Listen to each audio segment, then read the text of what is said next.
আমি আর খোকা যখন শহরে এসেছিলাম তখন সেখানে গেছিলাম। আয় বোনা আয়। ওরে খোকা, সিঁড়ি চলছে! এ বাবা, এ তো বাপের জন্মে দেখিনি। এই জানিস তো, সেখানে না সিঁড়ি নিজে নিজেই চলে ওপরে উঠে গেছিল। হ্যাঁ, সে আমি তো চড়বো না, তারপর আমাকে জোর করে তোলার চেষ্টা করেছিল। ওরে বাপ রে বাপ, আমি সেই হোঁচট খেয়ে একেবারে পড়ে যাওয়ার মতো অবস্থা হচ্ছিল, তুই আর ভাবতে পারবি না। এই জানিস তো, ওই দোকানগুলোতে না এই পুতুল সব জামা কাপড় পরে দাঁড়িয়ে থাকে। আমি তো পুতুলকে মানুষ আর মানুষকে পুতুল ভেবেছিলাম। সে যা কাণ্ড হয়েছিল! এ বাবা, কি মিষ্টি পুতুলটা!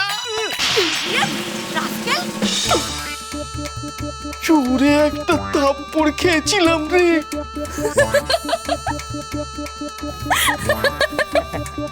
ও দাদা, আমাকে একদিন ওই দোকানে নিয়ে যাবে গো, আমার কিছু টুকিটাকি জিনিস কেনার আছে। কি কিনবি?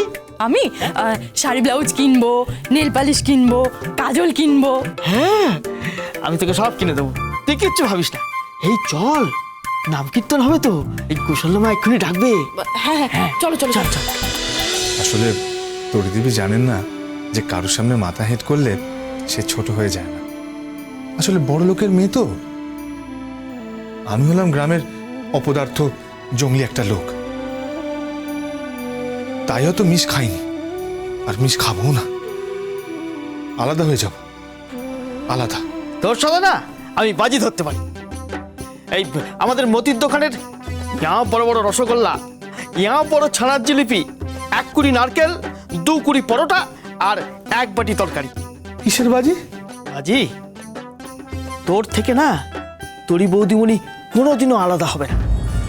যেমন কৃষ্ণের নাম উচ্চারিত হলে লোকে রাধার নাম বলে, তেমনি তোর কথা উঠলে তোরই বৌদিমণির নাম উচ্চারিত হবে। তোরা নিজেরাও জানিস না তোরা দুজন পরস্পরকে ভালোবাসিস, নিজেরা বুঝিস না। আর যেদিন বুঝবি না সেদিন তোরই বৌদিমণিকে ছেড়ে যাওয়ার কথা ভাববি না, কোনোদিনও ভাববি না, কোনোদিনও না। এই আমি বলে দিলাম।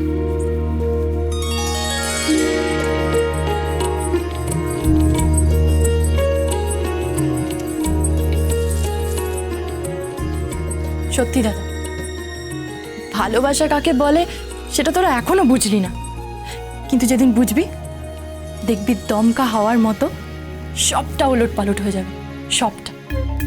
হ্যাঁ, তুই তো ভালোবাসার কথা খুব বুঝিস। বুঝি তো, আমি ভালোবাসার কথা বুঝি। আমি তো ভালো